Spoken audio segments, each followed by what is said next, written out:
ભાસરિયા road ઉપર આવેલ north capital glass પ્રાથમિક લિમિટેડ નામની કંપનીની રૂમમાં કોન્ટ્રાક્ટરનો કામદાર ઉપર ખૂની હુમલાની ફરિયાદ લાંગણજ પોલીસ મથકમાં નોંધાઈ છે.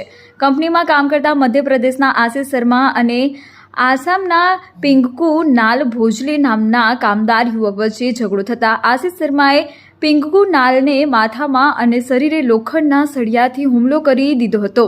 ઇજાગ્રસ્ત કામદારને કોન્ટ્રાક્ટર રૂમમાં પૂરી તાળું મારી ભાગી ગયો હતો. ઇજાગ્રસ્તને સારવાર અર્થે કલોલ બાદ અમદાવાદ સિવિલ હોસ્પિટલમાં ખસેડવામાં આવ્યો છે. સમગ્ર બાબતે કેયુર સુથાની ફરિયાદને આધારે પોલીસે તપાસ હાથ ધરી છે. અગમ્ય કારણોસર કોન્ટ્રાક્ટરે કામદાર ઉપર કર્યો જીવલેણ હુમલો. ભાસરિયા રોડ ઉપર આવેલ નોર્થ કેપિટલ ગ્લાસ પ્રાથમિક લિમિટેડ નામની કંપનીની રૂમમાં બની ઘટના. કોન્ટ્રાક્ટર આશિષ શર્માએ કામદાર પિંકુ નાલ ઉપર લોખંડના સળિયાથી કર્યો હુમલો. કામદારને માથામાં અને શરીરના ભાગે ગંભીર ઇજાઓ પહોંચી. હુમલા બાદ કોન્ટ્રાક્ટર આશિષ શર્મા રૂમને લોક મારી ફરાર.